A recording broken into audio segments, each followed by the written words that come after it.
There you go. I'm on. You're on. Look at you. Um, And you're out. Yep.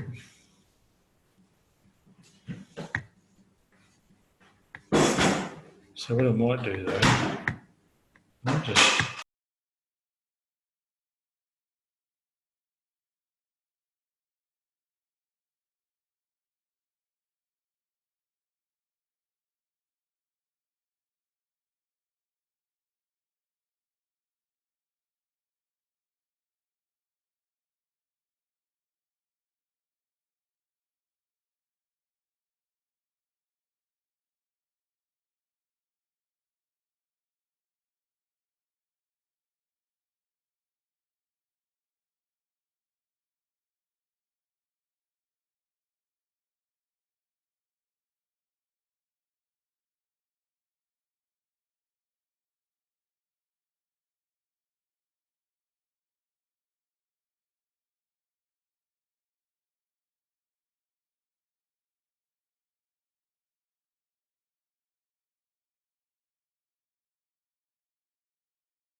Hey, Andrew, are you there? Yeah, good day. How are you? Yep, can you hear me okay? Yeah, I can hear you now. Beautiful. There you go. How are you? Okay? I'm good. How are you going? Yeah, not too bad. Not too bad, thank you. Whereabouts are you from, Andrew? WA Police. Yeah, So, whereabouts? I've just moved halfway through this course to the digital policing program. Okay. So I got quite an aggressive project where we're pushing out body-worn cameras and mobile phones. So Yeah. the age of digital policing is upon us, and before Christmas, I'll have 3,200 phones out. Or digital devices. Yeah, so it's a very aggressive time frame, but we're just about there. It's been a lot of work. That's all. What's the thinking behind that? I think we've had digital or mobile data for probably 14 years, and Yep. we've just rested on that, and we haven't moved to the next level of the phones. And the phones is actually ultimately it will keep the officers out in the streets a lot longer and save us double entry our information. So we just put into the phones and the applications, and that's it. So rather than taking witness statements, you've got video capture. Yeah, video capture, voice to text, Yeah. GPS location applications. There's just so many things out there, and we've just failed to lever off all that. So now that's why the hurry up is, let's get into the 21st century and get on with it. Yeah. Yeah. And no doubt you need lots of bandwidth to go with it. Oh, exactly. The bandwidth's more on the body-worn camera side because the phones is all mobile data. We're in a partnership with Telstra. Yeah. But with the body-worn cameras, they come back to the stations and upload from there. Yeah. So some of the bigger stations, you might have 40, 50 coppers all coming back, plugging their devices in and trying to upload all this video. And we're well behind there. So some of it's just so slow, it's unbelievable. Yeah. But this would be the catalyst now to make us actually move to that and actually do what we should have done maybe a few years back. Yeah. So I assume at the back end of that strategy are a whole lot of data analysts sitting in a room that are able to cut and dice and do that stuff.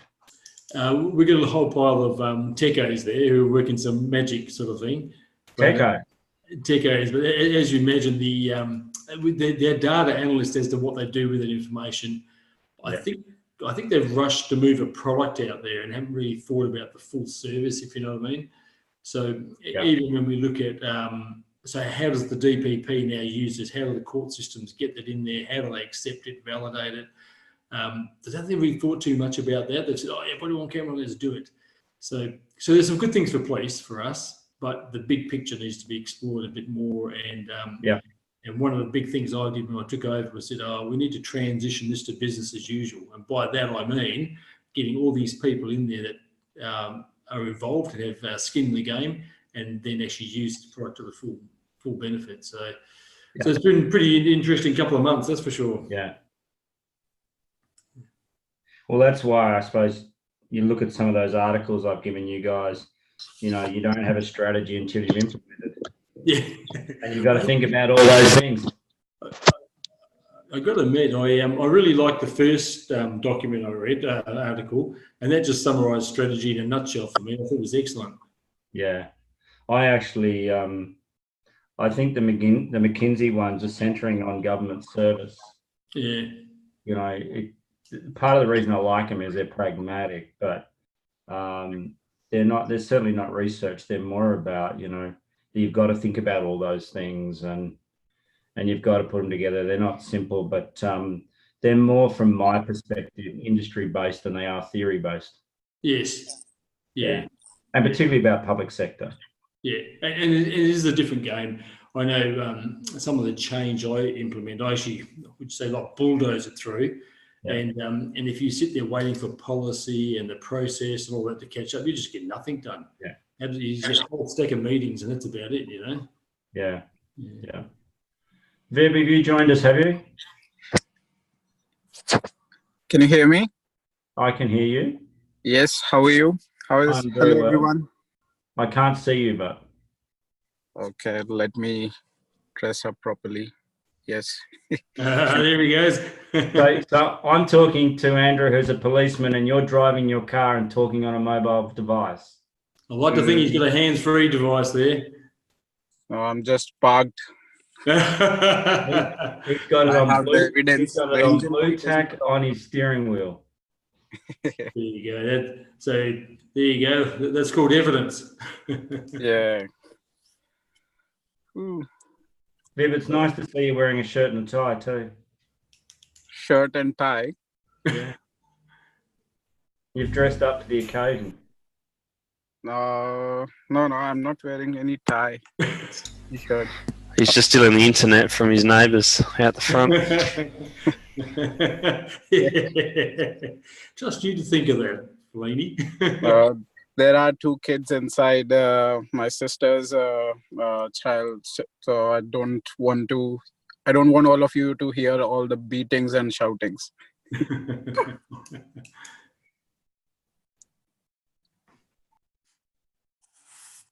There we go. 2, 4, 6, 8 of us. Well, I'll just wait another minute or so for others to come online. Who else is there? This should be 17. So, Jason, who are you?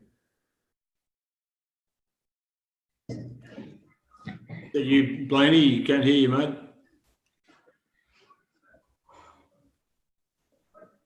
No. No. Which one's Zoe? How you going? Good. How are you? Good, thank you. Long day? Long week. A long week. Jesus, it's only Wednesday. No, it's only going to get worse. Upside is I'm in Bali from Friday, so. Hey, Okay. Zoe, is this your wind down Wednesday started already, has it? Yeah, no, I wish. I've done about 3,000 Ks in 5 days, so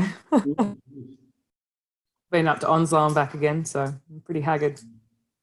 Oh, no. Not driving or flying? Driving. It's about What's it 12-hour on? drive. Chevron? Sorry? What's it Onslow? Yeah, Chevron, Parents, Wheatstone Project, some other bits and pieces, so. Yeah, that is a long way. And it's a long way from nowhere. It is. It is. It's in the middle of nowhere. It's in the middle of nowhere. All right.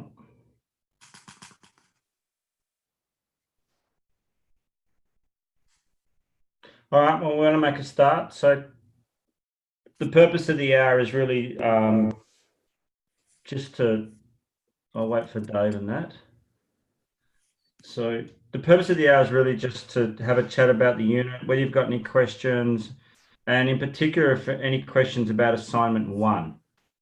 So, so from my perspective, when we get together for the week and the unit, a lot of the focus is around strategy. My sort of take on it is not so much on theory. So what you'll find, what I bring is some theory, but a lot of discussions around experience, knowledge that's in the room, around things we've done, things that have worked, things that don't work, but not necessarily operational strategy, but to look at more at where we're going, how we get there as an organization. That's sort of the first day. The second day then is to start look at things like your operating model, and your operating model is things like what your organization does, whether it outsources stuff, whether you do it yourself, The latter part of the second day, moving into the third day, is how we organise our own resources to achieve our strategy, whether it be money, people, information, assets, or whatever. And then sort of by Thursday, sort of lunchtime, we're starting to look at, well, how do I lead strategy? How do I make a difference as a leader? The last part of Thursday and the first bit of Friday is really for you guys to work on assignment 2. So you'll work in team. And it's really looking at an existing strategy that you've got and picking it to pieces and sort of pulling it apart and putting it back together and really looking at whether you do it differently. And the challenge there is particularly where the strategic thinking comes in, is to actually, how could you do it differently and what options would you consider? So the Friday in assignment 2 is really about working together. It's, as I said, pulling a strategy apart and looking at how you could do it differently. There's no right or wrong answer. It's really just for you guys to work through a series of tools and that to see how you can do things different and lead things differently, if that sort of makes sense. And then Friday, 1 or 2 o'clock, go and have a beer and thank Christ the unit's over and the whole thing's over. If that makes sense. So, so sort of that's a very quick overview of it. I trust that the readings I've given you, perhaps they're not so academic, they're a bit more pragmatic. We'll certainly get a chance to have a discussion about them, but I'm not going to dwell too much on them. It's really picking bits out of them that we find useful. So certainly compared to last year, and the guys that all came last year, they had a lot more readings. This year I've sort of backed them more off and hopefully put in stuff that when you guys read it, it sort of resonates with you and you think is worthwhile. Okay. So assignment one is about strategic thinking. And no doubt, if you've read the articles, strategic thinking is, at one level, it's a process. And it's a process where you go through a logic model of looking at, challenging. So if you've got a problem or a challenge, it's actually looking at the underlying assumptions, it's challenging them, it's looking at it. It's then considering whether, I'm working from a good set of assumptions. Strategic thinking then looks at, well, what options have I got? What scenarios could play out? It then looks at, well, what options have I got for making a difference, right through to getting approval for that and then getting on to implement. The one thing where students have sort of misunderstood this assignment in the past comes down to strategic thinking is not about thinking big picture. Strategic thinking is about, if you apply strategic thinking, it will put your challenge or you or whatever in a fundamentally different position to where you are right now. So it's not big picture thinking and it's not scenarios and all those. It's actually, looking at a problem and coming up with solutions that actually put you in a completely different position. Okay. And it's the thought process that goes with it. So in the assignment, I've given you guys 2 options. The first option is, do you think you've ever done strategic thinking? And if you have, give us an example and explain the type of thinking and your process that you went through and why you ended up in a better position. You could have ended up in a worse position. I've done enough strategic thinking and ended up far worse off than when I started. I'm not looking at your example to see whether you succeeded or failed. It's more about the process you went through.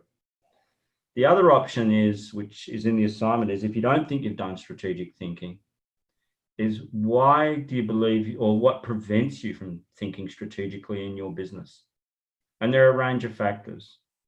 Certainly, for the police guys that are logged on, police have set ways of doing things. You have safety standards. You have a whole variety of things that don't encourage you to go right out there on the, on the edge of the knife and think differently. So sometimes it's your culture that prevents you from doing it. Sometimes you might not think strategically because you've got a very commanding boss that believes all decisions will sit with them and they don't encourage you to take risks and do all that. You could be in a highly risk averse type organization.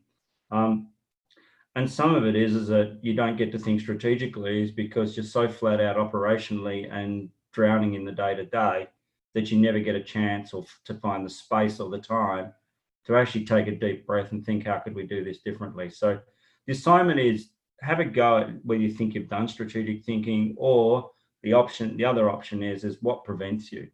And I'm just really looking for what are the variables that either enable you to succeed or the variables that prevent you from succeeding. In essence, they should be the same things.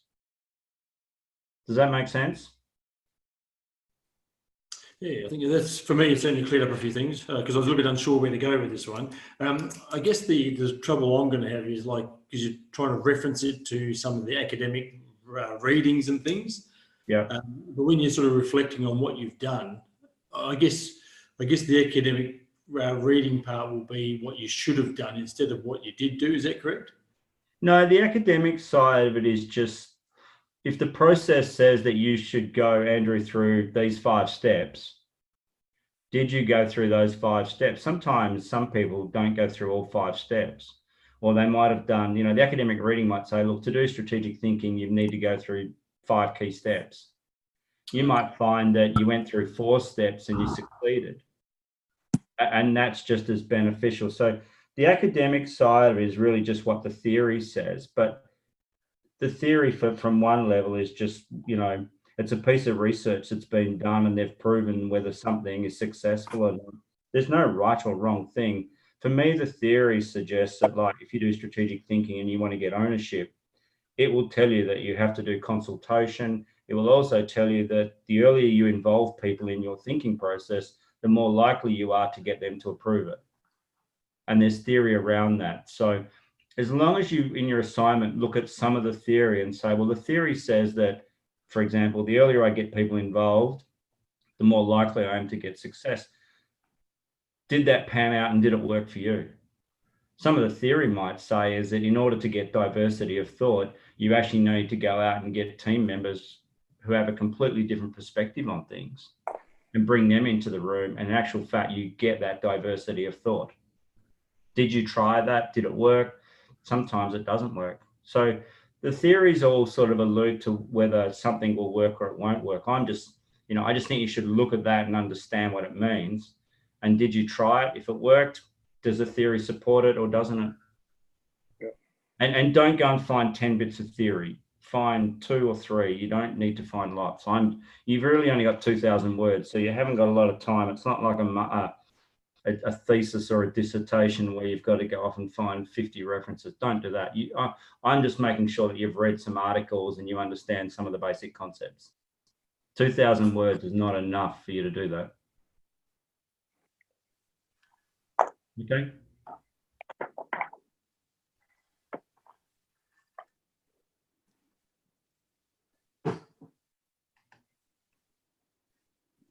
Any other questions while you're there?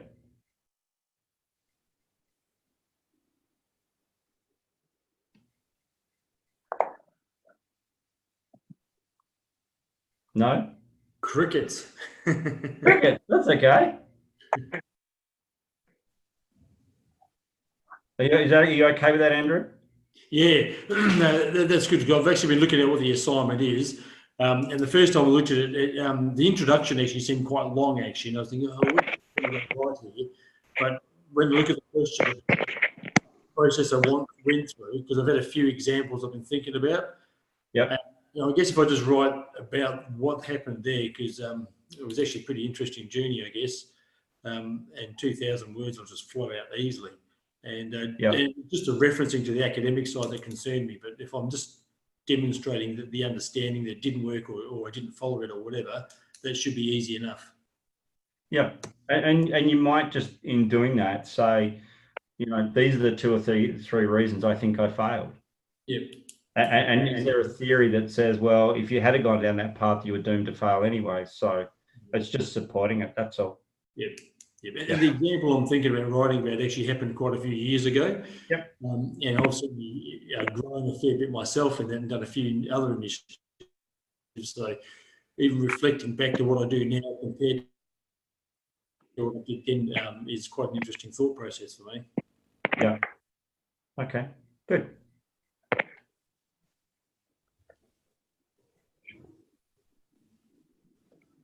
Anyone else want to ask questions about the first assignment?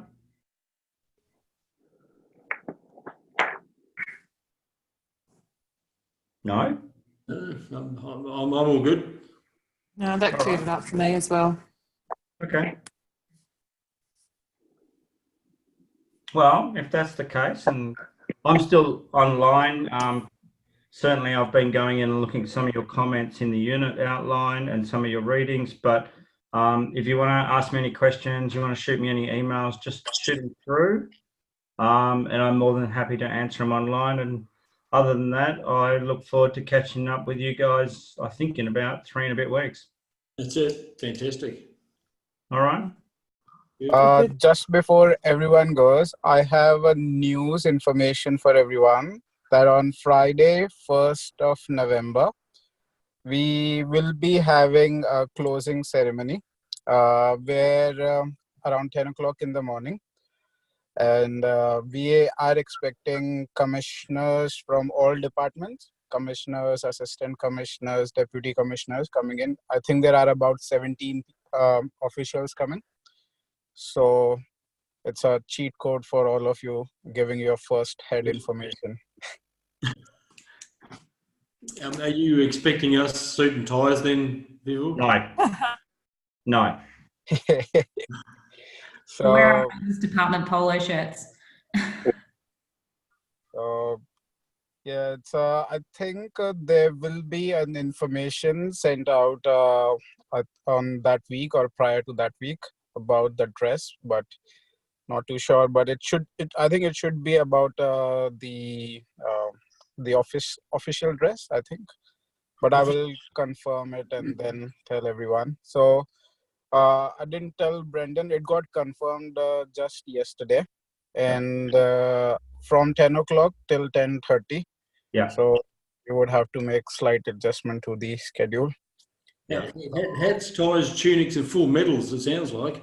No. Last year, just wear the same every day, Andrew, and Yep. it wasn't a big. So Darren Clem and the assistant commissioners and all that came last year.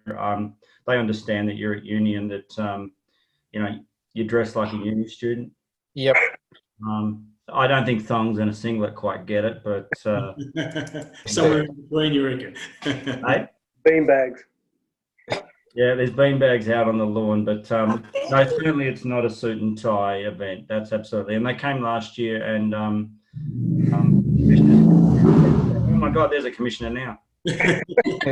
It's a haircut. This time, I apologise, guys. I have got to go to puppy school. this time it will be 17 of them. Yeah. So, Yeah. All right. So we'll talk about that as we go, and no doubt. Look, we'll start on Monday, and we've got till Friday to get ourselves looking good. Anyway. Beautiful. Look forward to it. All right, guys. Take care, and I'll see you in 4 weeks. And if you need any advice or want to have a chat, my contacts are there. Just give me a buzz. Excellent. Right. Thanks very much. Cheers. All right. Cheers. See you guys. yeah. Good night. See you, Viv. See you.